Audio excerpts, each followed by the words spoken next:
ছোটবেলায় যখন স্কুলে পড়তাম তখন এরকম মনে হতো যেন জন্মগতভাবে মানুষ ভালো শিক্ষিত হয়ে জন্মায়, পড়াশোনা হয়ে করে মানে অত ভালো হওয়া সম্ভব না। তো যখন আমি এইটে যখন জিএসসি পরীক্ষা দিই তার আগে কিছু পড়াশোনা করে দেখি যে আমি স্কুলে জিএসসি পরীক্ষায় সেকেন্ড হই। তখন থেকে এটা অনুপ্রেরণা লাভ করি যে না, এটা তো পড়লে হয়, এটা তো এমনটা নাই যে আমি জন্মগত কোনো ব্যাপার না, তো পড়াশোনা করলে হয়তো বা হবে। সেখান থেকে আমি পড়াশোনা করা শুরু করলাম। বিভিন্ন বিষয়কে আমি সবসময় খুব সাধারণভাবে জানার চেষ্টা করতাম। যেমন ধরেন যে বিষয়টা পড়তাম সেটা এরকম একটা প্রশ্ন করতাম, এটা আমি কেন পড়বো, পড়ে কি লাভ, এবং এই পড়াশোনার ভিতরে আমি কি জানতেছি আসলে, এরকম বিভিন্ন ধরনের প্রশ্ন করে করে নিজেকে পড়তাম। এবং পড়ার সময় সবসময় আমার পড়া শেষ হলে আমি প্রতিদিন কি পড়ছি সেটাকে আমি একটা নিরিবিলি জায়গায় যেয়ে নিজে নিজে সেটা বলতাম যে আমি আজকে এই জিনিসগুলো পড়ছি, এই জিনিসগুলো পড়ে এই জিনিসগুলো শিখতে পারছি।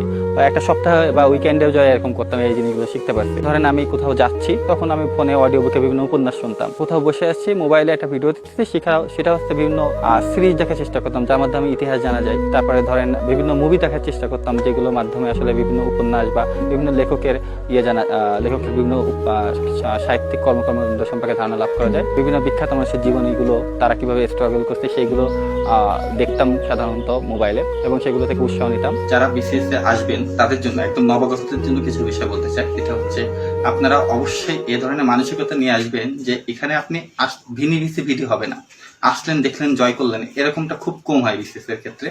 আপনাকে এমন ভাবে আসতে হবে, প্রস্তুতি নিয়ে আসতে হবে যে আপনার এই জার্নিটা 3 বছর 4 বছর 5 বছর লাগতে পারে। একবার প্রিলিফাই করবেন, তারপরে হয়তো রিটেনে ফেল করবেন, তারপরে হয়তো আপনি ভাইবা দিলেন কিন্তু খালি হাতে ফিরে আসলেন। এরকম হওয়াটা খুবই স্বাভাবিক বিষয়। তো এই ক্ষেত্রে ভেঙে পড়া যাবে না। ভেঙে না পড়ে আমি বলবো প্রথম থেকে আপনারা যেটা করবে সেটা প্রত্যেকটা বিষয়টা খুবই গভীরভাবে পড়াশোনা করার চেষ্টা